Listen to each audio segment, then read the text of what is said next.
Messieurs fidèles téléspectateurs de cette émission, bonjour et bienvenue à ce nouveau numéro de l'émission Bonjour le Faso. Aujourd'hui, on parlera de tourisme burkinabé. Ça sera dans un instant avec nos invités du jour. Et aujourd'hui, on parlera aussi de l'actualité. On parlera de l'actualité avec Alphonse Ouedraogo qui sera là pour la revue de presse. Et plus tard, on recevra également d'autres invités pour parler de leur activité. On parlera notamment de maquillage. Ça sera également en fin d'émission.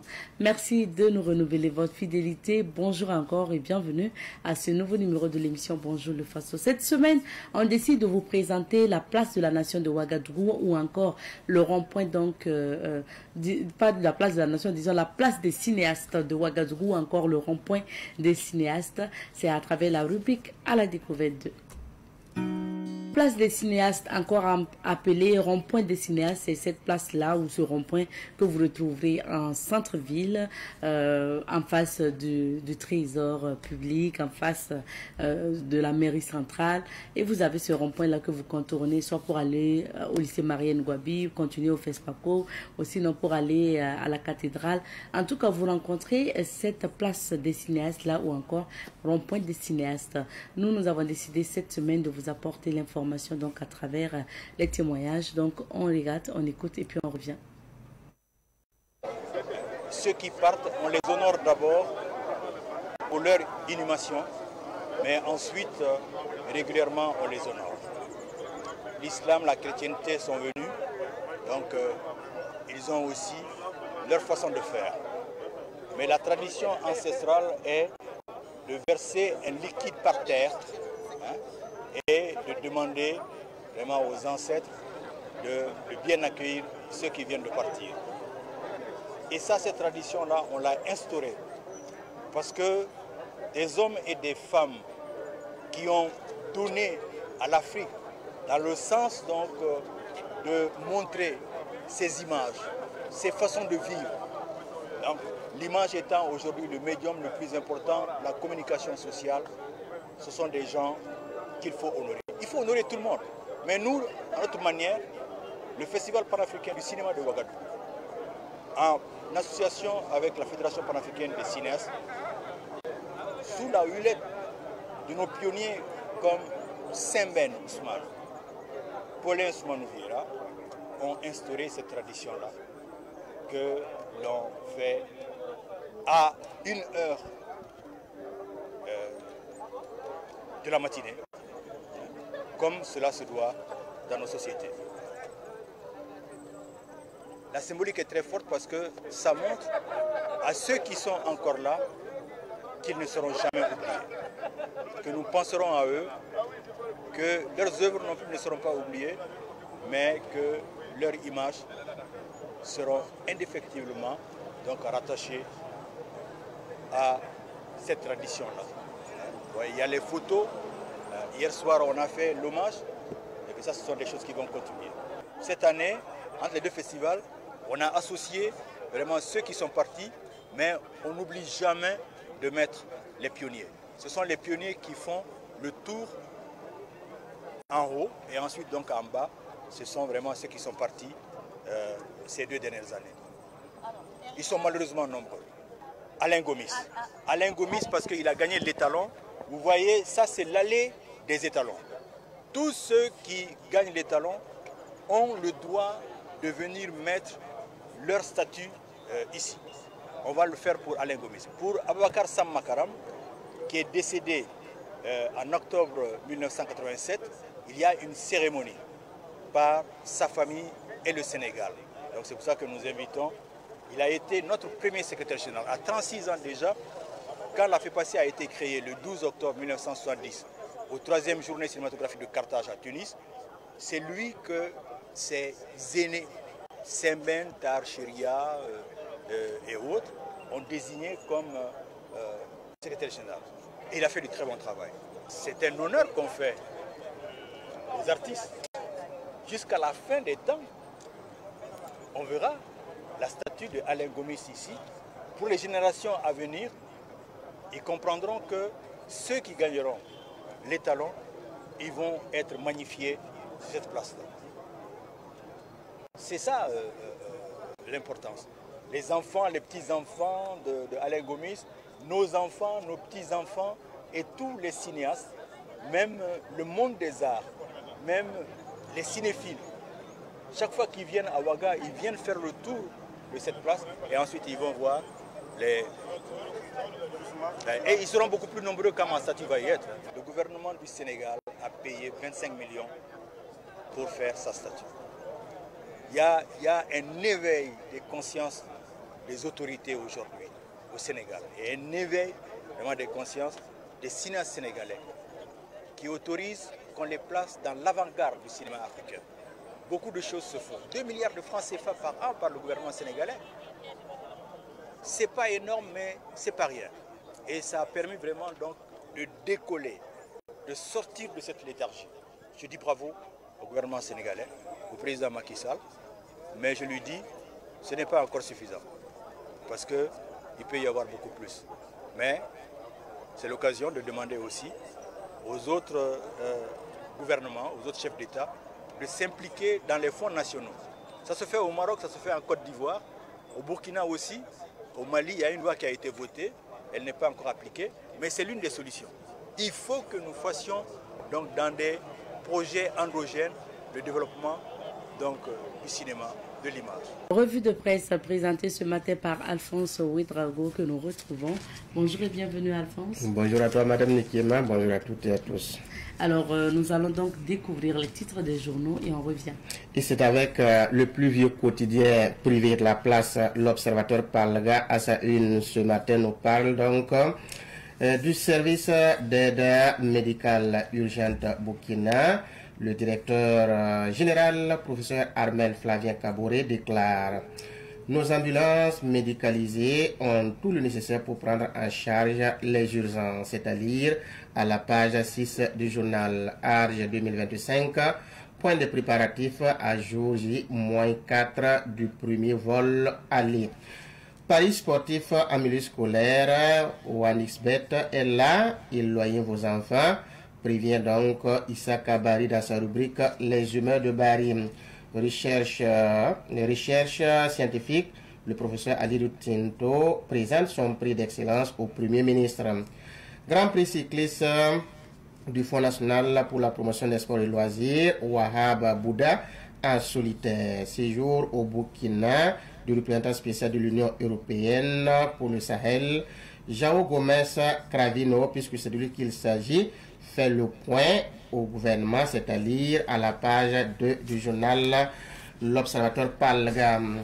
Avec le quotidien d'État citoyen à sa une, ce matin, on peut lire le capitaine Ibrahim Traoré, président du FASO, qui déclare ceci: la création de la devise propre à l'AES est forcément à l'ordre du jour. Toujours à propos donc de son séjour officiel à Moscou, le journal nous annonce que le personnel de l'ambassade du Burkina Faso à Moscou est appelé à renforcer la bonne image du Burkina Faso. Recherche scientifique, le professeur Ali Tinto présente son prix d'excellence au Premier ministre. Coopération Burkina-Union européenne, le représentant spécial de l'Union européenne pour le Sahel s'est imprégné des priorités du gouvernement. Bon, on murmure. Dans cette rubrique, on peut lire Ouagadougou, des lampadaires endommagés en centre-ville d'Ouri, du poisson avarié découvert à Banzon, un hippopotame retrouvé mort. Le quotidien Bobolais, l'Express du Faso, lui, nous parle ce matin de la libération des emprises des voies à Bobo. Et il écrit: retour des vendeurs sur les lieux après déguerpissement. Le capitaine Ibrahim Traoré salue les efforts des médias publics et privés nationaux qui ont donc distillé les informations concernant donc son séjour à Moscou. Africa CEO Forum 2025, Idrissa Nassa élu meilleur chef d'entreprise africain. Appui commentaire dans cette rubrique, le journal écrit: Mali, très prochainement une nouvelle loi pour régir les partis politiques. Le PDS de Banfora aux enseignants dit ceci: nous sommes venus encourager les VDP de l'éducation que vous êtes. Au palais de justice, dans cette rubrique, le journal écrit: Il risque la prison pour non-respect de décision de justice. Le journal Le Quotidien, à sa une ce matin, affiche coopération Burkina Faso, Union européenne. Il faut que la relation soit riche pour les deux parties, déclare donc João Gomes Cravino, représentant spécial de l'Union européenne pour le Sahel. Recherche scientifique, le professeur Alidou Tento présente son prix d'excellence au Premier ministre. Appui humanitaire au gouvernement burkinabé, la Chine offre 1622 tonnes de vivres. Le journal Le Pays dans sa parution du jour, affiche Sa Majesté Nabassaga Ier, chef de Isuka, déclare sur les Mossé, le paradis ce n'est rien d'autre que de retrouver ses ancêtres. C'est à lire à la page 2. Recherche scientifique, le professeur Alidou Tento présente son prix d'excellence au Premier ministre. João Gomes Cravino, représentant spécial de l'Union européenne pour le Sahel, déclare: notre coopération est attentive aux réalités du moment. Toujours avec le pays, commune de Ouagadougou, un tricycle fonce sur un policier municipal. Terminons avec le journal Aujourd'hui au Faso. Aujourd'hui au Faso, dans sa livraison de ce matin, nous parle donc de cette sortie de João Gomes Cravino, représentant spécial de l'Union européenne pour le Sahel. Il déclare: nous avons une bonne compréhension des objectifs du Burkina Faso. Dissolution des partis politiques au Mali, à Habana. Donc, c'est-à-dire à la page 5. Africa CO Forum 2025, Idrissa Nassa, meilleur chef d'entreprise de l'année, écrit le journal Aujourd'hui au Faso. Toujours avec ce quotidien, on peut lire recherche scientifique. Le professeur Alidou Tento présente son prix au Premier ministre, écrit le journal Aujourd'hui au Faso. Toujours avec le journal Aujourd'hui au Faso, on peut lire des élections en Guinée en décembre 2025. Super, reste à trouver les candidats, écrit le journal Aujourd'hui au Faso. Montée des couleurs mensuelles, les Pandores reçoivent le CMGA, c'est-à-dire à la page 4 du journal. Séjour de UB à Moscou, le personnel de l'ambassade galvanisé à mieux vendre l'image du Burkina. Fonds de soutien patriotique, le CBC, contribue avec 50 millions de francs CFA. Pour terminer, le journal écrit Coopération sino-burkinabé, la Chine offre 1600 tonnes de riz au Burkina. Merci bien pour ces titres des différents journaux. Et on revient sur quelques sujets d'actualité. Débutons par les préparatifs du Hajj 2025.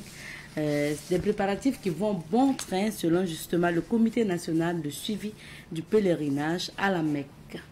Oui, il faut souligner que cela fait suite donc à une rencontre voulue par le ministre en charge donc, des cultes, le ministre d'État de l'administration territoriale et de la décentralisation, le ministre Émile Zerbo, puisque c'est lui qui coiffe donc malgré tout cette structure-là, c'est-à-dire le Comité national de suivi du pèlerinage à la Mecque.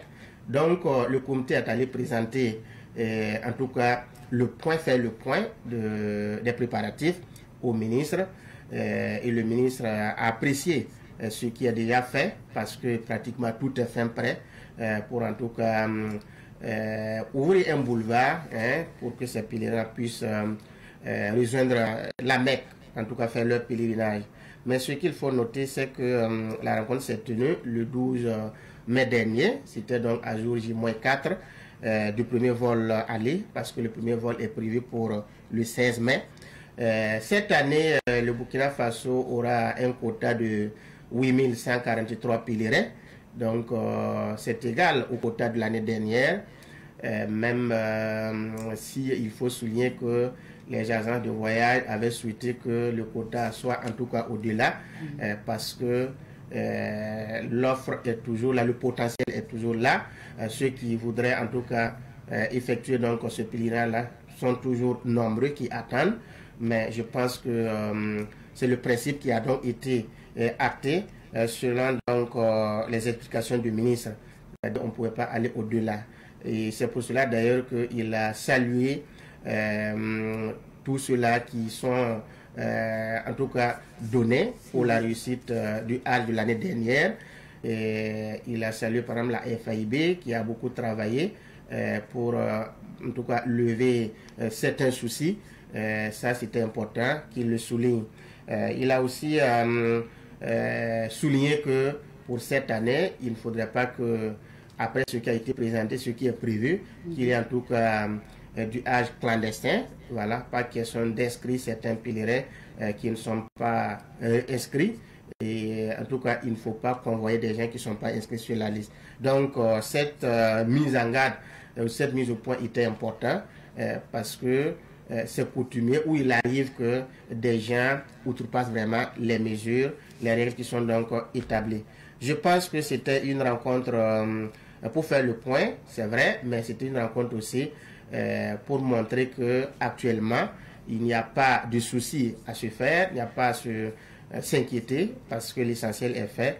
Et le 16 mai prochain, le premier vol aller va donc décoller. Donc nous pouvons que souhaiter en tout cas bon âge, oui, à ces pèlerins-là. Bien sûr, bon âge. Et priez pour nous, comme on a l'habitude de le dire, pour la paix au Burkina Faso. Deuxième sujet, l'observateur Palga nous parle d'un sujet aussi dont on va évoquer. Paris sportif en milieu scolaire. Attention, éloignez vos enfants. XBet est là. OneXBet. Oui, le OneXBet est là. C'est un pari sportif pour ceux qui aiment vraiment le football. Il n'y a pas que ça, il y a beaucoup il y a plusieurs types de paris en ligne. OneXBet, le BetWinner, beaucoup d'autres choses. Mais quand on dit le OneXBet, ceux qui jouent, en tout cas qui sont dans ces paris-là, connaissent. Le journal revient sur cette question parce que c'est un phénomène qui est en train de se développer. En tout cas au Burkina Faso, surtout dans les grandes villes. Vous rencontrez des kiosques de ces paris sportifs-là qui sont ouverts, qui poussent comme des champions. Ça c'est inquiétant, surtout que quand c'est ouvert à proximité de certains établissements scolaires, c'est là où c'est vraiment dangereux. Parce que le constat qui se dégage est que de plus en plus, les élèves s'adonnent à ces paris sportifs-là, non seulement au mépris de leurs études, mais ce qui est plus dramatique, c'est qu'il y a des élèves, lorsque leurs parents leur donnent les frais de scolarité pour aller payer, ils utilisent cet argent-là pour jouer le OneXBet. C'est un constat amer qu'a fait donc Issa Kabari, et il est revenu sur cette question dans sa rubrique Les humeurs de Bari, parce qu'il trouve que c'est tellement dangereux qu'aujourd'hui nous nous retrouvons face à une telle situation.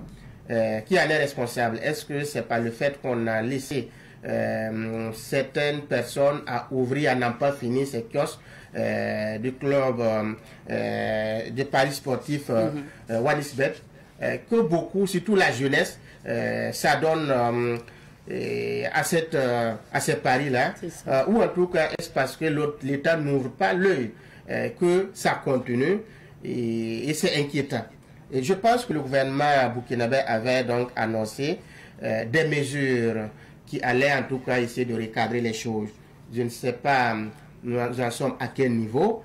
Est-ce que l'idée avait été qu'on essaie de voir ce qu'on peut soutirer comme gain dans ces paris sportifs-là, ou en tout cas c'était encore pour mettre des garde-fous pour encadrer l'activité.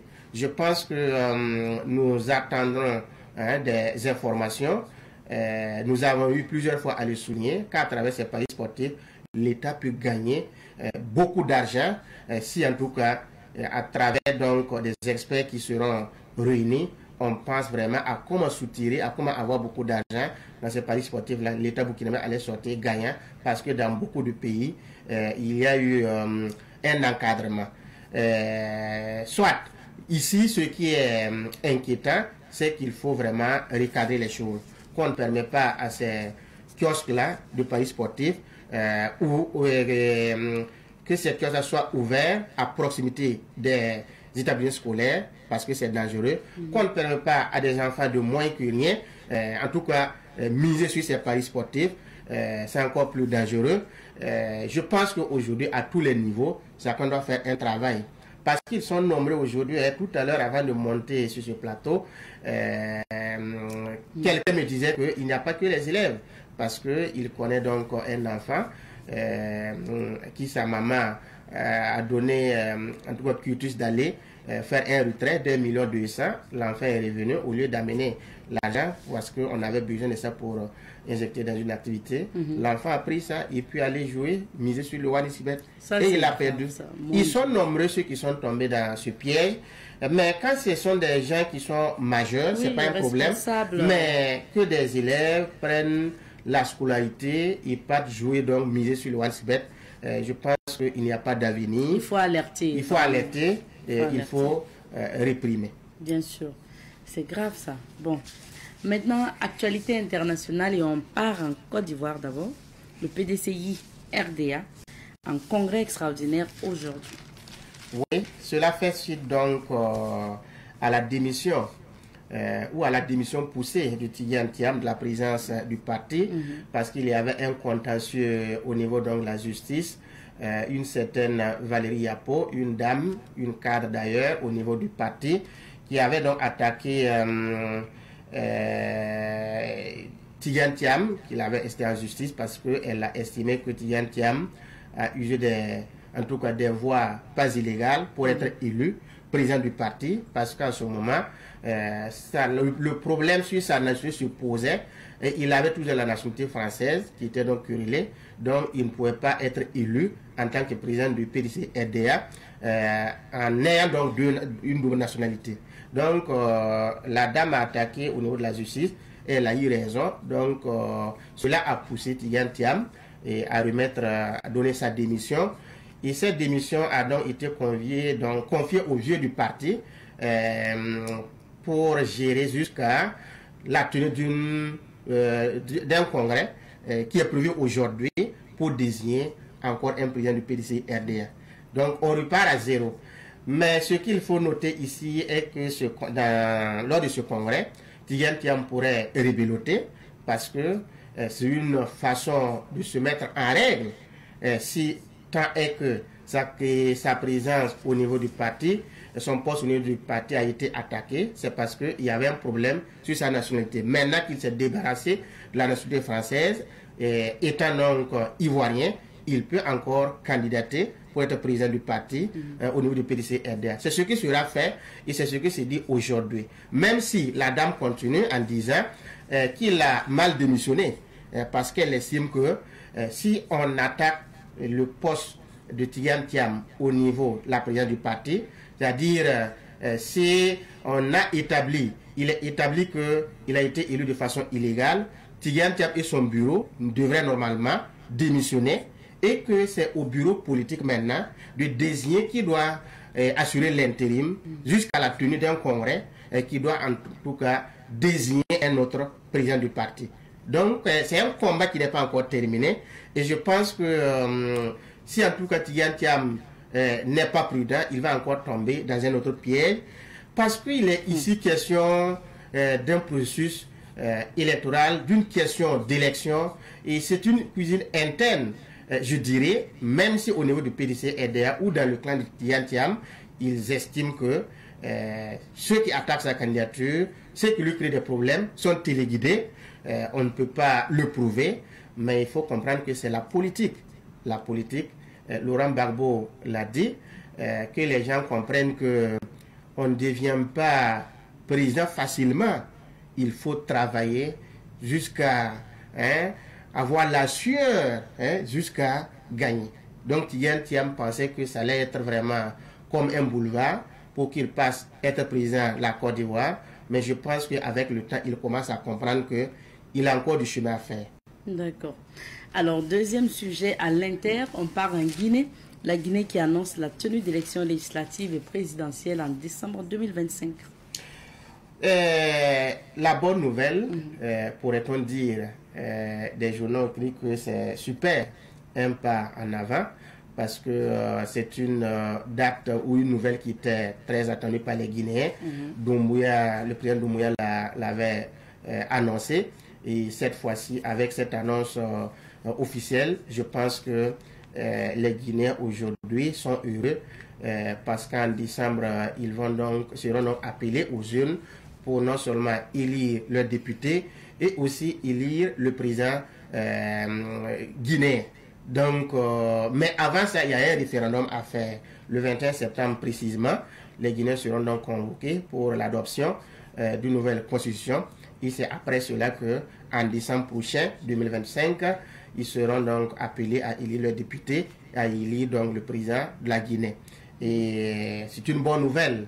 Mais une bonne nouvelle qui arrive à un moment où, en tout cas, ce n'est pas le calme, en tout cas au niveau de la politique, la scène politique en Guinée, parce qu'aujourd'hui, Doumbouya est candidat. Ça, c'est apparent parce que des mouvements appellent, des mouvements appellent à sa candidature. Des mobilisations sont faites un peu partout. Dadis Camara, l'ancien président qui a été libéré, les gens ont vu que c'était vraiment une question de chercher un soutien au niveau de la forêt en Guinée. Tout cela pour bétonner sa candidature, pour qu'il soit renforcé. Et une élection qui arrive à un moment où, je dirais, des opposants sont traqués, parce qu'il n'y a pas de candidat sérieux en tant que tel qui puisse vraiment inquiéter Doumbouya. Aujourd'hui, celui d'Alain Diallo, qui est hors du pays, en exil. Beaucoup de Guinéens, dont politiques, vivent dans la clandestinité, que ce soit aussi Alpha Condé, qui compte vraiment sur le régime, qui lui aussi n'est pas au pays. Et donc les gens voient une élection qui serait donc, en tout cas si rien n'est fait, comme un boulevard pour le président Doumbouya, parce que il n'y aura pas un adversaire de taille qui puisse en tout cas lui créer des soucis. Merci beaucoup, Alphonse, Merci pour ces analyses. On va maintenant voir ce que réserve Dame Nature aujourd'hui aux habitants donc de l'Afrique. C'est à travers la météo des affaires de quelques villes africaines, mais également d'autres villes. Nous recevons comme invité aujourd'hui M. Ousmane Djigmde. Il est le directeur des études de la coopération et de la prospective de Faso Tourisme. Il faut rappeler, c'est l'ex-Office national de tourisme burkinabé, ONTB. Bonjour à vous, M. Djigmde. Bonjour madame et merci à Savane FM de nous avoir conviés à cet échange ce matin. Merci à vous d'être sur ce plateau pour parler de tourisme avec nous. Et comme je le disais, c'était l'ONTB avant, donc l'Office national de tourisme burkinabé. Aujourd'hui, c'est l'Agence nationale de promotion donc, du tourisme, Faso Tourisme. Après notamment le conseil donc, de ministres du 6 novembre 2024. Alors, en plus du changement de nom, qu'est-ce qui change fondamentalement avec Faso Tourisme? Bien, il faut dire que le changement de nom avec Faso Tourisme est intervenu à la suite d'un certain nombre de mutations, donc liées notamment à la réglementation nationale à laquelle notre structure devait s'adapter, parce qu'il faut rappeler que Faso Tourisme, ex-Office national du tourisme burkinabé, a été créé en 1989 et a changé de statut en 2000, alors que la nouvelle réglementation date de 2014. Alors 2014, il faut dire qu'on a essayé de prendre tous ces éléments en compte et d'ajouter en plus à nos missions l'aspect investissement qui ne figurait pas dans les missions précédentes. L'aspect investissement. Alors, c'est quoi la vision et les nouvelles orientations de Faso Tourisme? Ben, il faut dire qu'en plus de cet aspect investissement et promotion de l'investissement en matière touristique, alors la principale mission de Faso Tourisme, c'est de promouvoir la destination et Burkina Faso. Okay. Donc de promouvoir l'image, promouvoir et diffuser l'image de la destination Burkina Faso.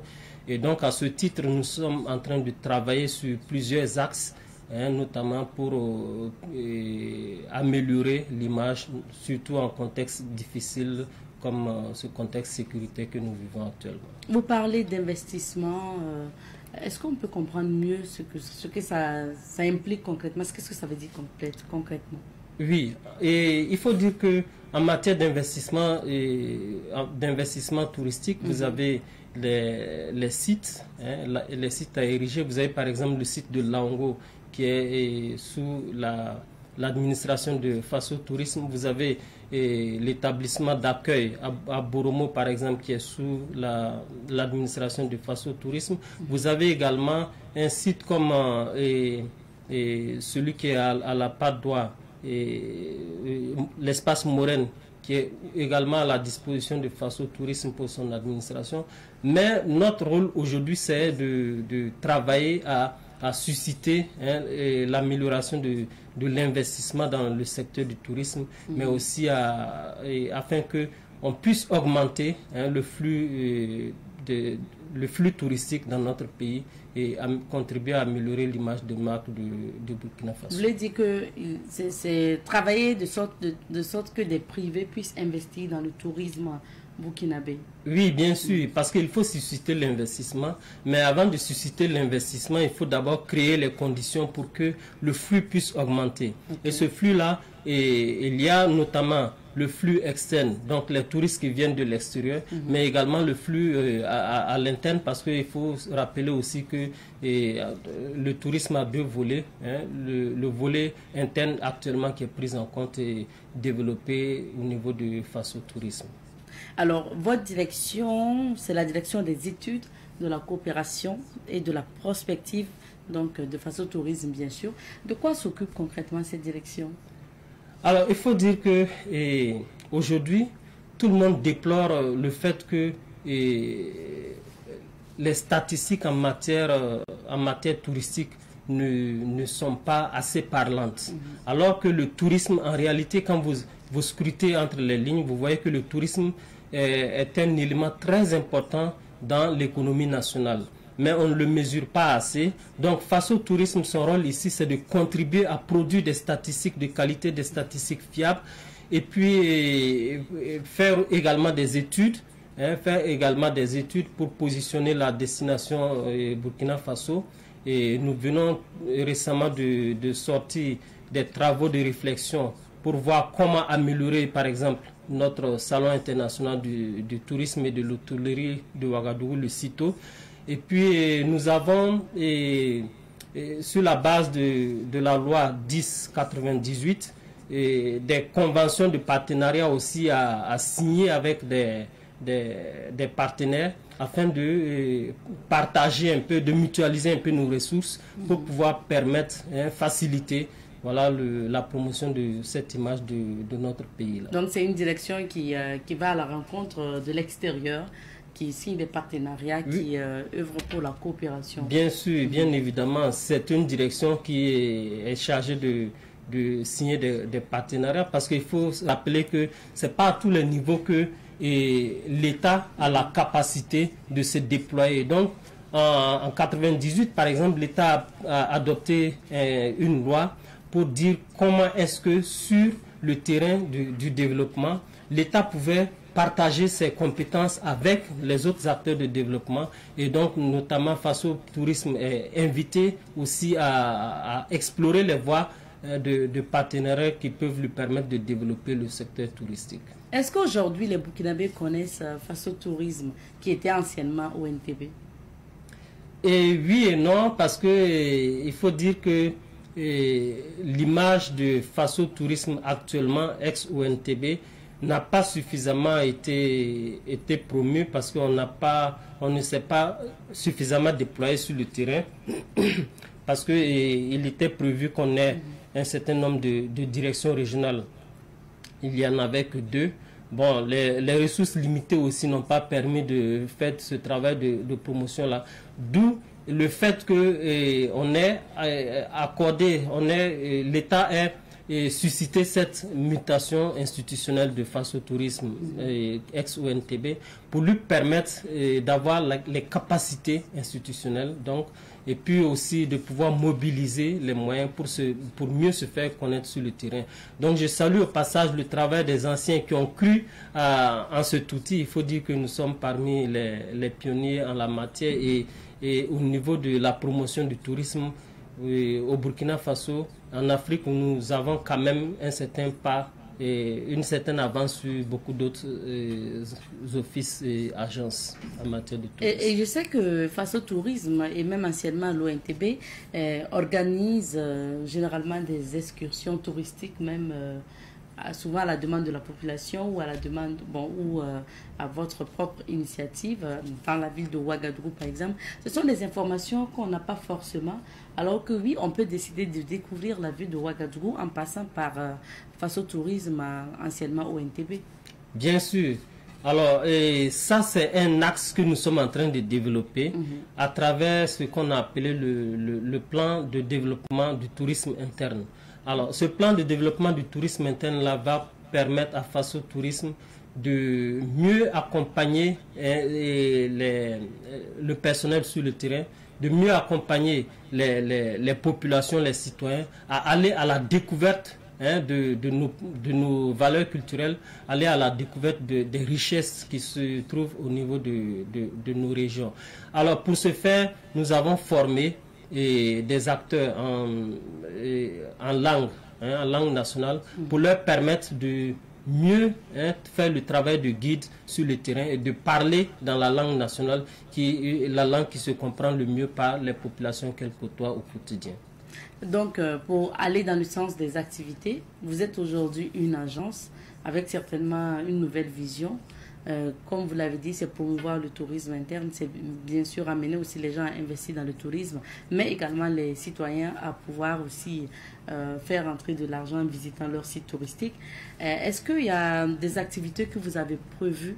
Je vais parler maintenant de l'agence, quand vous êtes passé maintenant à agence, pour pouvoir ratisser large ou en tout cas pouvoir atteindre vos objectifs. Oui, un des outils qui est à notre disposition, c'est le plan de développement du tourisme interne notamment, qui est en train d'être finalisé et qui est en train d'être mis en œuvre. Donc les premiers axes, comme je vous l'ai dit, c'est la formation des guides par exemple, mais aussi la formation des agences. Alors il y aura également d'autres recrutements pour permettre aux guides de mieux couvrir le terrain et développer le tourisme interne, susciter des vocations de tourisme au niveau de la population. Et aussi, nous avons l'ambition de donner plus de visibilité, plus de poids à la structure, plus de poids au Salon international du tourisme et de l'hôtellerie de Ouagadougou, qui est un de nos actes forts en ce moment, et qui pour permettre d'accorder une bonne image à notre pays malgré la situation sécuritaire difficile. Vous avez parlé dans les activités de création d'agences, je crois, ou... Non, de direction régionale. Ok. Voilà, il y avait des directions régionales qui étaient prévues. Pour pouvoir élargir. Pour pouvoir accompagner et supplier donc l'action de la direction régionale et la direction générale sur le terrain. Mais je crois que c'est toujours en perspective. Il y a des représentations régionales qui seront développées, mais toujours est-il qu'il faut que nous travaillions à accroître notre capacité financière, et c'est ce que nous sommes en train de faire actuellement, et à travers les partenariats également, et partager notre mission sur le terrain et permettre aux autres qui veulent nous accompagner de mieux le faire. On va rester sur votre champ d'action. Vous avez parlé de la promotion des sites touristiques qui est de la destination burkinabé, qui semble être votre mission phare.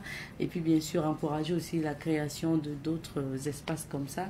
Est-ce qu'il y a d'autres pans dans le champ d'action qu'on pourrait citer? Bien, et actuellement il faut dire que nous avons un outil qui est Faso Tourisme. Et Faso Tourisme, en réalité, c'est également un outil à la disposition de la diplomatie burkinabé. Les gens ne le comprennent pas peut-être assez, mais c'est un outil à la disposition de la diplomatie burkinabé. Et je crois que dans les jours à venir, nous allons également travailler au développement de cet aspect-là, afin de permettre à nos représentations diplomatiques qui sont à l'extérieur de mieux promouvoir nos réputation et de mieux promouvoir, pardon, l'image de marque de notre pays à travers les éléments culturels, le choix judicieux de l'information culturelle qui doit être mis à la disposition des acteurs à l'extérieur pour que ça suscite des vocations de visite de notre pays. Donc, dès qu'à partir de l'extérieur, on puisse voir, pourquoi pas, des images de sites touristiques ou encore des propositions de visite de sites. Bien sûr. Et attirer les étrangers. Oui, bien sûr. Nous avons aussi envie de développer des visites virtuelles. Donc, pour ceux qui ne peuvent pas venir, oui, nous avons envie de développer des visites virtuelles pour ceux qui ne peuvent pas venir à travers un site qui est en construction qui va permettre à tous ceux qui veulent visiter des monuments, des sites et attraits touristiques de pouvoir le faire.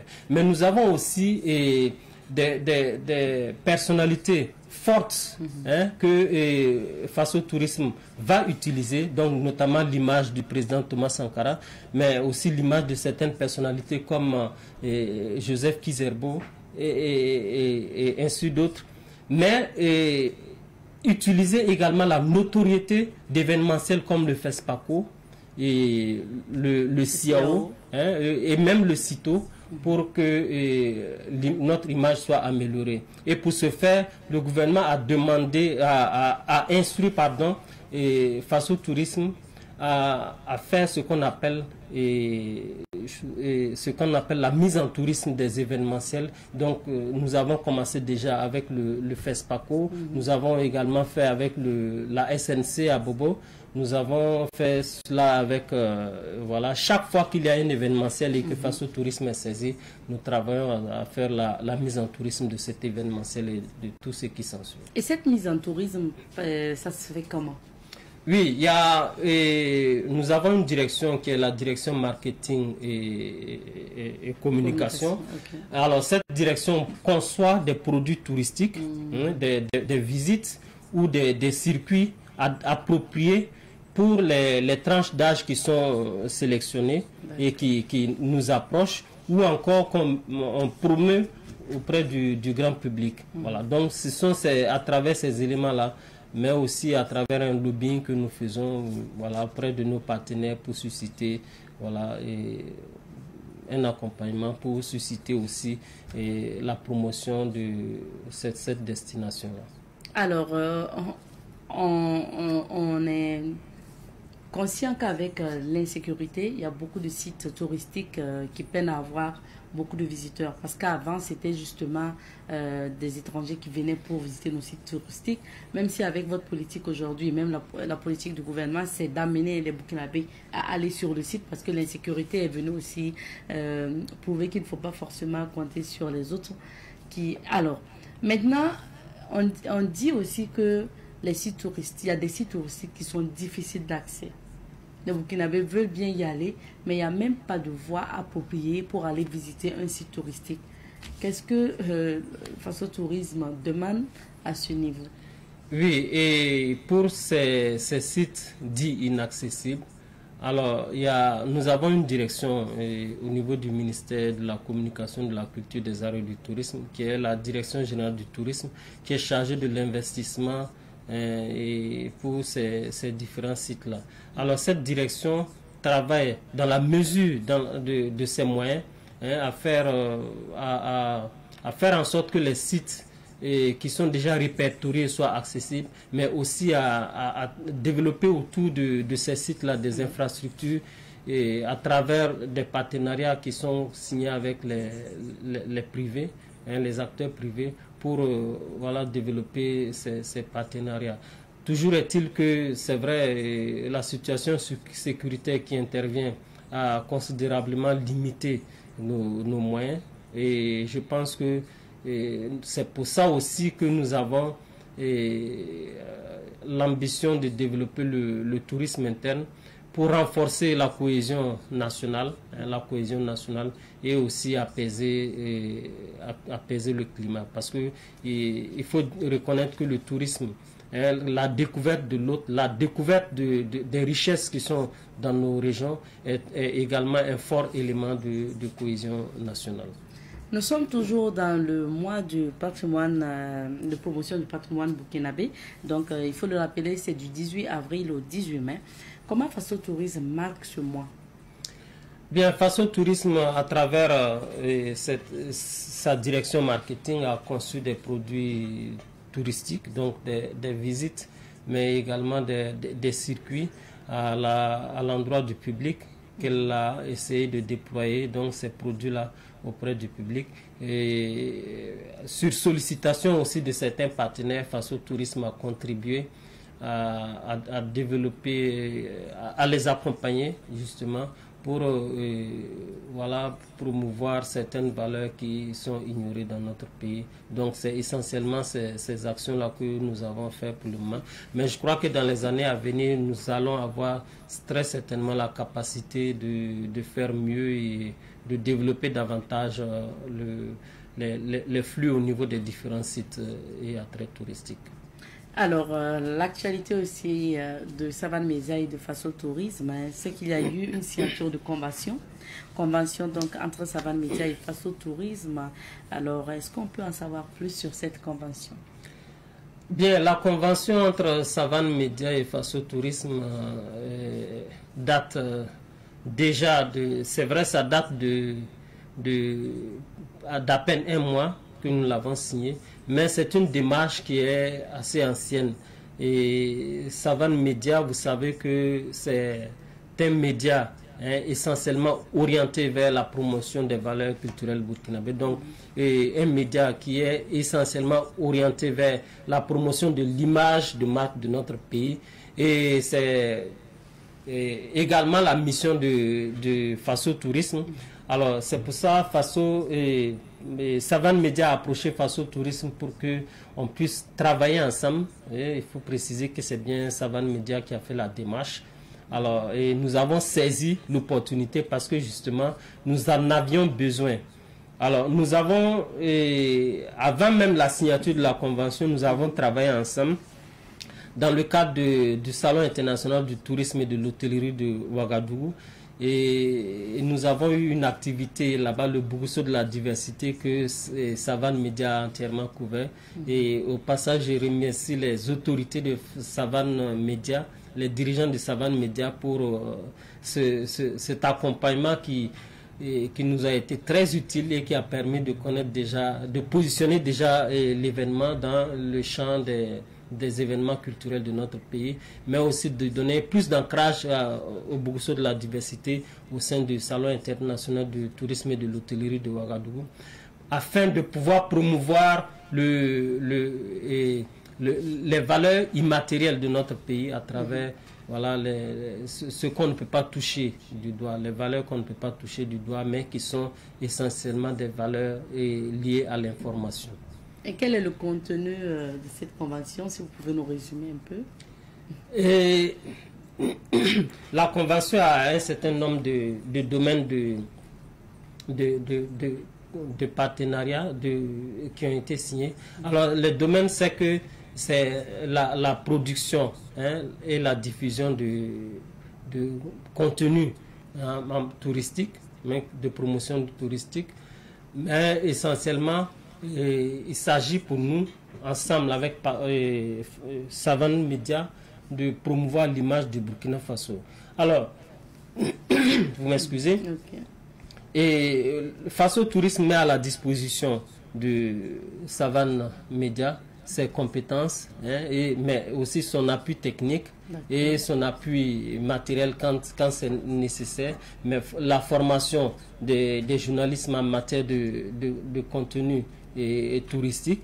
Et également Savane Media met à la disposition de Faso Tourisme voilà, son espace afin de faciliter la promotion de cette image de notre pays, parce qu'au finish, nous avons tous la même mission qui est de promouvoir l'image de marque. Donc, ce que nous savons faire le mieux, nous le mettons à la disposition de Savane Media, et ce que Savane Media sait faire le mieux, alors en collaboration avec Faso Tourisme, on arrive à progresser et à avancer. Donc partenariat gagnant-gagnant. Voilà, c'est un partenariat gagnant-gagnant. Et pour le meilleur, le meilleur surtout, du Burkina. pas de pire. Oui. Merci beaucoup. Alors, on parle de tourisme toujours. Alors, aujourd'hui, on parle de tourisme interne.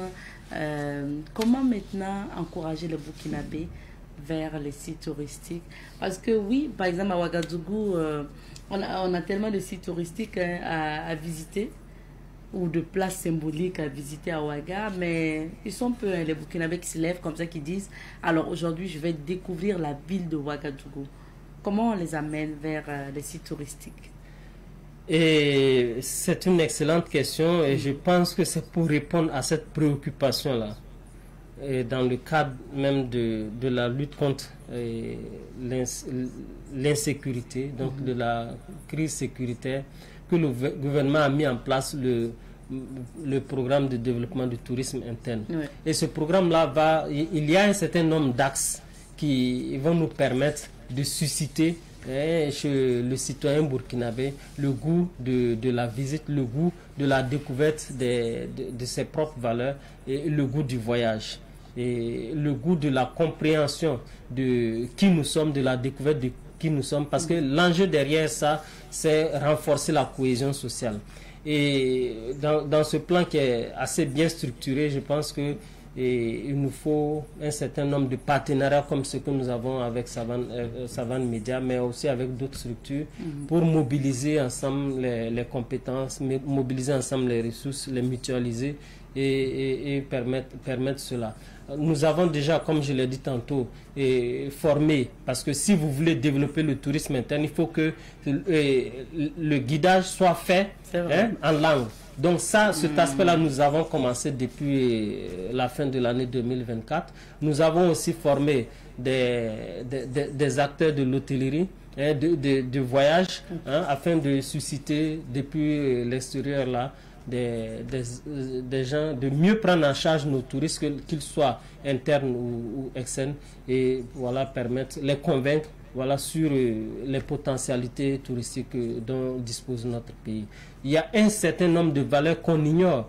Même la ville de Ouagadougou, quand vous prenez, il y a beaucoup d'histoires autour de ça, et tout ça, il faut les capitaliser. Nous avons également fait la formation sur les valeurs de la ville de Ouagadougou avec la commune de Ouagadougou.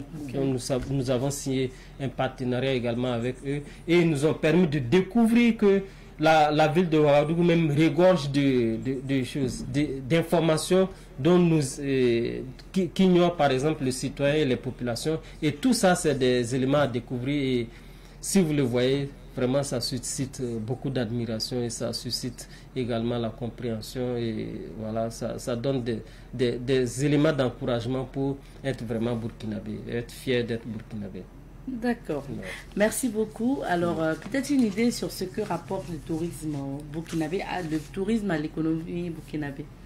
Oui, et il faut reconnaître que sur cet aspect, on a pris quand même un peu de retard, parce que oui, les gens disent que le tourisme ne rapporte pas, mais en réalité, le tourisme, que ce soit au niveau national, que ce soit au niveau international, le tourisme a un poids très important dans l'économie nationale. Alors, au ministère, il y a une direction qu'on a mis en place pour pouvoir apprécier à travers des données statistiques réelles le poids réel du tourisme, et faire prendre en charge ceci au niveau de la construction de l'économie nationale. Et pour vous donner peut-être une idée, c'est que chaque fois que vous vous déplacez, que ce soit pour des besoins professionnels ou des besoins personnels, et que vous séjournez quelque part, c'est du tourisme. Parce que vous allez laisser des ressources là-bas, vous allez y loger, vous allez développer un certain nombre. Donc tout ce qu'on développe autour de ces déplacements-là, c'est considéré comme étant des choses, comme on appelle, du tourisme. Et pour ça, il y a beaucoup de choses qu'on peut capitaliser, compter et puis permettre aux gens de se sentir à l'aise lorsqu'ils se développent et lorsqu'ils se déplacent et voilà, enrichir l'économie. Parce que quand vous vous déplacez, vous enrichissez l'économie locale. Merci beaucoup. Merci à vous d'être passé. Notre entretien est terminé. Un mot de fin avant qu'on se quitte? Bien, c'est dire encore, réitérer mes remerciements au nom du directeur général de Faso Tourisme, M. Suleiman Fagoné, à toute la direction de Savane Média, et dire que nous sommes mobilisés aux côtés de Savane Média afin que la promotion, voilà, afin de restaurer l'image de marque de Burkina Faso à l'intérieur et à l'extérieur, malgré tout ce qui se passe dans voilà, l'information dans l'espace public, voilà, pour restaurer l'image de notre pays. Merci beaucoup, M. Djigemde. Je rappelle que nous recevions M. Ousmane Djigemde. Il est le directeur des études de la coopération et de la prospective de Faso Tourisme, donc l'agence Faso Tourisme qui est l'ex-ONTB. Alors, on s'arrête ici pour l'entretien d'aujourd'hui. On marque une petite pause et puis on revient pour la suite. Et de retour sur ce plateau, cette fois-ci, on va parler de maquillage professionnel, formation en maquillage avec notre invitée. Elle est maquilleuse professionnelle et formatrice en maquillage. Il s'agit de Mariam Kinoré, qui est bien installée sur ce plateau. C'est notre invitée qu'on retrouve. Bonjour et bienvenue. Bonjour madame. Bienvenue. Merci. Alors, maquilleuse professionnelle, est-ce que ce matin vous êtes laissée maquiller par Aurélie Somtoré, qui est notre maquilleuse maison, ou bien vous êtes maquillée plutôt? Alors, je me suis laissée maquiller par Aurélie. Ok. Et pour dire la vérité, j'adore. Super, merci bien. Merci à toi Aurélie. Aurélie qu'on retrouve avec plaisir, hein, parce qu'elle ne se sentait pas du tout. Par la grâce de Dieu, elle nous a rejoint depuis hier, donc on lui souhaite du moins, la bienvenue encore de retour à la maison. Alors, on revient à vous. Madame Mariam Kinoré, pour parler de maquillage. Vous êtes dans le maquillage depuis combien de temps? Alors, je suis dans le maquillage depuis 2024 maintenant. D'accord. Et il faut dire que mon entreprise a été créée en 2023. Mais déjà, j'ai commencé mes activités en 2022, mais ce n'était pas de façon concrète. D'accord. Voilà. Puisque je faisais à côté d'autres activités, on est à Ouaga, on ne peut pas faire une seule chose. Il faut faire beaucoup d'activités à côté pour pouvoir s'en sortir. Donc en 2022, je commence mes activités. Et puis en 2023, je finalise les choses. Voilà. Est-ce que vous avez toujours été passionné par le maquillage, ou bien vous avez fait l'école et après vous avez viré vers le maquillage? Bon, pour dire la vérité, au début, je ne savais même pas qu'un jour j'allais devenir maquilleuse. Je n'en avais aucune idée. Et ce que je voulais à la base, c'est comme tout le monde, aller à l'école, finir les études, et puis peut-être être policière ou encore comptable, j'en passe. Mais bon, après, comme on le dit, ça c'est, comment je vais dire ça, c'est le rêve d'enfant. C'est ça. Mais après, il y a la réalité de la vie. Donc, je découvre comme ça un jour que j'adore le maquillage, que j'en suis tellement passionnée, et je me suis dit, pourquoi pas. Et c'est comme ça que je me suis fait former d'abord ici au Burkina, mais c'était pas vraiment comme je voulais. Et puis, en même temps aussi, j'ai eu une occasion de faire un projet au Sénégal. Donc, j'y suis allée, et arrivée une fois là-bas, je me suis dit, bon, voilà, c'est l'occasion de me perfectionner, de faire encore une autre formation en maquillage, puisqu'on ne finit jamais d'apprendre. Et c'est comme ça que j'ai suivi une formation en maquillage au Sénégal, avec mon projet à côté que je faisais. Et puis après, là-bas aussi, on m'a envoyé en Côte d'Ivoire, toujours dans le même cadre de mon projet. Et arrivé là-bas encore, je me suis perfectionnée.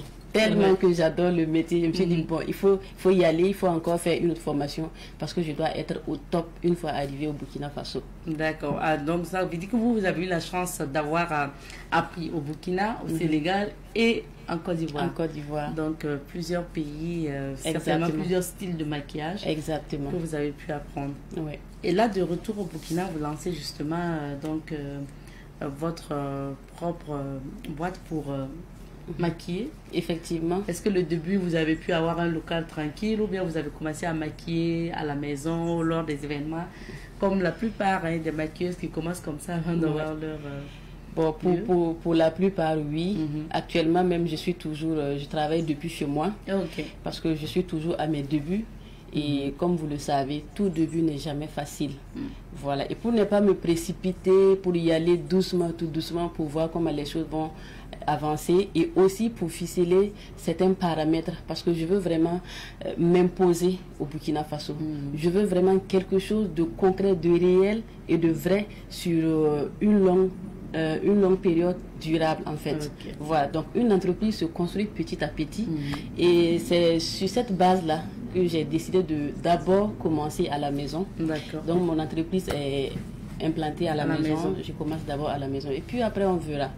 Ça va aller d'ailleurs. Merci. Alors, je veux juste une précision sur votre niveau d'études, si ça ne vous dérange pas. Oui, ça ne me dérange pas. J'ai un niveau terminal. D'accord, quand même. Hein. Et puis, est-ce que après, quand vous décidez, vous avez laissé tomber carrément l'idée de devenir fonctionnaire ou de travailler dans un privé ou autre pour vous consacrer exclusivement au maquillage, ou bien vous nourrissez toujours l'idée de travailler ailleurs? Alors, j'ai découvert que, comme toute femme, j'aime beaucoup l'argent.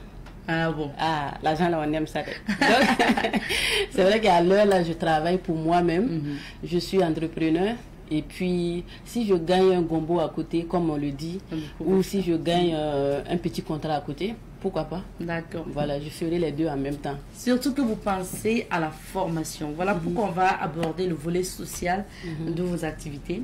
Vous avez décidé de former les filles mères célibataires. Donc, oui, il y a des réalités de la vie comme ça. Elles se retrouvent mères célibataires, les jeunes filles aussi qui n'ont pas d'activité. Comment ce projet est né et comment vous pilotez ça? Ok. Alors, le projet, il faut le dire que mon entreprise, en plus d'offrir des formations gratuites à des mères célibataires, comme vous l'avez précisé tout à l'heure, et à des filles, je fais également des formations à côté qui sont payantes. Et ça, c'est normal parce qu'il faut bien que l'entreprise vive. Et donc, le projet de venir en aide aux mères célibataires est né comment? Parce que je suis mère célibataire. Et j'ai traversé pas mal de difficultés. Et aujourd'hui, je dis Alhamdulillah. Je ne suis pas encore arrivée au sommet, je n'ai pas encore tout ce que je veux. Mais je ne peux pas dire que je suis toujours en train de me chercher, ça va pas. Non, ou je vais crier sur les toits, non. Je peux que dire que Alhamdulillah.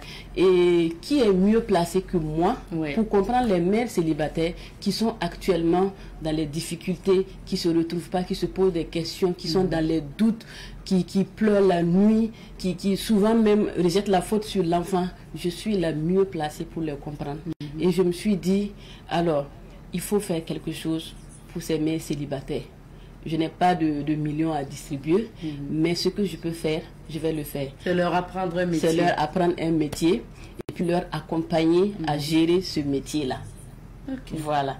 Et aussi pour les mères célibataires, c'est pareil, parce qu'avant d'être mère célibataire, j'ai été pour les filles, les jeunes filles sans pour les jeunes filles sans activité. Il faut dire que je suis passée par là également. Voilà, donc je me suis dit, ok, c'est vrai que pour les mères célibataires, ça me tient tellement à cœur parce que Dieu seul sait combien j'en ai souffert. Mais aussi, il faut faire quelque chose pour les jeunes filles parce qu'aujourd'hui, les jeunes filles ont besoin d'accompagnement. Elles ont besoin qu'on les écoute. On ne peut pas les laisser à elles seules. Souvent avec les réseaux sociaux actuellement, les jeunes filles qui se croient qu'elles sont arrivées. Donc tout ça, il faut... On nous fait miroiter sur les réseaux sociaux. C'est ça. Donc il faut montrer la réalité à ces jeunes filles-là en leur apprenant leur métier pour qu'elles deviennent indépendantes, qu'elles sachent que la vie ne se limite pas à se faire belle, à sortir ou à faire des petites vidéos dans lesquelles elles dansent pour monter sur Facebook. Non, il y a la réalité. Et la réalité, c'est quoi? C'est d'avoir un métier c'est de faire un travail qui va nous rapporter quelque chose, c'est d'être indépendante financièrement et ne pas compter sur qui que ce soit. C'est aussi apporter son aide à sa famille, à soi-même et au développement du pays. D'accord. Ça veut dire que c'est des périodes, hein, ça veut dire qu'il y a des périodes où vous lancez pour prendre en charge, en termes de formation, les mères célibataires et les jeunes filles sans activité. Il y a des périodes aussi où vous lancez vos formations payantes. Exactement. C'est par période. Okay. C'est par période. Et je tiens à préciser que pour les mères célibataires, pour le moment, ça sera une fois l'année pour 1 mois de formation. Et j'ai commencé, nous sommes déjà en formation. Pour l'année 2025, là, vous avez déjà commencé? J'ai déjà commencé. Okay. J'ai déjà commencé avec 4 mères célibataires. Voilà, pour quel mois? On a commencé le 28 avril. Ok, ça finit le 28. Voilà, ça finit bientôt. Et donc, j'ai commencé avec 4 mères célibataires. Et c'est vraiment un projet qui me tient à cœur, je le répète. Donc, je souhaite le faire chaque année. Et au fur et à mesure que je vais avancer dans ce projet-là, j'en prendrai peut-être plus de 4 femmes, on ne sait jamais, c'est mon souhait. Je peux aller jusqu'à 10 femmes, jusqu'à 20 femmes, on ne sait pas. Mais je mets le projet entre les mains de Dieu et j'espère que ce projet-là va continuer. Inch'Allah, que Dieu vous en donne les moyens. Et maintenant, pour les jeunes filles, c'est 2 fois l'année, pour 2 semaines. Voilà, et la formation, le look que j'ai choisi, c'est la touche de base. Ça veut dire c'est un maquillage simple. Et après ça, elles vont peut-être se perfectionner ou faire des recherches, puisque le maquillage même, c'est de l'art. Donc, chacun apporte sa création. Une fois que la base est maîtrisée, on peut tout simplement apporter sa création dans le maquillage. Moi, j'aimerais bien maintenant qu'on regarde des images ensemble. Voilà, Mariette et autres. Et dans le temps, elle nous a balancé justement la photo. Donc, d'une, c'est votre travail, il faut le dire. Exactement. Ce sont les photos donc, de Mariam Kinouri. Et qu'on va regarder ensemble. Ça, c'est quel type de maquillage que vous avez appliqué là? Alors ça, c'est un maquillage simple, mais fait pour une cérémonie, pour un événement. Ok. Voilà. Cérémonie, événement, ok. Exactement. On continue à regarder les images ensemble. Ok, donc ça aussi c'est pareil. Oui, ça aussi c'est pareil. Okay. Événement, oui. D'accord. Alors, ce type de maquillage, on peut dire que c'est un maquillage de soirée, mais de façon légère. Un maquillage simple, mais fait pour la soirée. D'accord. Oui. Ça, c'est cérémonie. Cérémonie. Oui. Ok. Ça aussi, maquillage de soirée, bien prononcé. Bien prononcé. Oui. Ça se voit aussi sur l'image. C'est vrai. Ouais. Ça aussi, c'est maquillage de soirée. D'accord. Ouais. Alors, donc, les photos que vous nous avez ramenées, c'est plus maquillage de soirée, événement. Exactement. Donc, ça m'amène à poser cette question. Quel type de maquillage, justement, vous faites à votre niveau? Alors, à mon niveau, je fais des maquillages simples. Simples. Des maquillages, quand je dis simple, c'est des maquillages, lorsque tu les portes, on a l'impression que tu n'as pas fait de maquillage. Et nous, on appelle encore ce type de maquillage effet naturel. Parce qu'il n'y a absolument presque rien sur le visage, mais on sent que tu es encore plus belle, tu rayonnes, voilà. Il y a aussi les maquillages de soirée, les maquillages d'événements. Et puis aussi, pour le moment, il y a le maquillage artistique. Mais pour le moment, je n'ai pas encore commencé dessus parce qu'il faut y aller doucement. On ne peut pas tout faire en même temps. Je risque de m'égarer. Donc, le maquillage artistique, ça viendra après. Exactement. On sait que le maquillage, c'est tellement vaste. Hein. Il y a le maquillage pour le cinéma aussi, avec les blessures qu'il faut faire et tout. Oui. Donc, ça, c'est des projets que vous allez... Exactement. Ok. Au fur et à mesure, les choses vont s'élargir, les choses vont s'agrandir. La question que je me pose pour ces types de maquillage-là, alors... Est-ce que le maquillage nourrit son homme au Burkina? On peut vivre de ce métier? Alors, le maquillage nourrit son homme au Burkina? Oui et non. Oui et non. Moi, je pensais que c'était oui. Parce que quand nous, on a des cérémonies, c'est le minimum 10 000, sinon 15 000 pour te maquiller. Exactement. Mais quand je dis non, c'est... Par exemple, quand tu viens de commencer et que tu n'es pas encore connu, c'est tout à fait normal aussi. Parce qu'on ne te connaît pas. Donc, du coup, tu n'es pas sollicité. Mais dans le cadre où tu es un peu connu, tu es sollicité, il n'y a pas de souci. Ça nourrit ton nom, son nom plutôt. Ah, si tu es sollicité, parce que, bah, écoutez, pour le maquillage d'une soirée où vous voulez aller juste vous asseoir 1 heure, 2 heures de temps, où vous allez payer minimum 10 000, je crois. Oui. Sinon 15 000, sinon encore plus. Si c'est pour votre mariage au PPS, là, je n'en parle même pas. Alors que vous allez nettoyer ça juste quelques temps après. Exactement. Le problème, c'est que les produits de maquillage coûtent excessivement cher. Oui. Et quand vous portez un maquillage qui a été fait avec des produits à bas prix ou à prix moyen, ça se sait. Ceux qui sont dans le domaine savent que ce maquillage-là, c'est arrivé, mais c'est pas totalement arrivé. Quand tu portes aussi un maquillage qui a été fait avec des produits de qualité, oui, ça se sait tout de suite. Ça tient toute la journée, tu ne transpires pas, tu es tout simplement belle et rayonnante. On a l'impression que tu te laves tous les jours avec du lait. Ah voilà. Je n'ai pas de temps. Merci bien. Notre temps est terminé. Alors, c'est quoi les réseaux sociaux de Mariam Kenori? Alors, les réseaux sociaux, c'est le Grand Salon. Ça, c'est le nom de mon entreprise. D'accord. Donc, vous tapez tout simplement Grand Salon. Sur Facebook. Sur Facebook, sur TikTok. Et puis, oui, pour le moment, c'est Facebook et TikTok. Voilà. Merci à vous d'être passé. Merci à vous aussi, madame. C'est un grand plaisir pour moi d'être passée ici, surtout à votre émission. Merci à vous.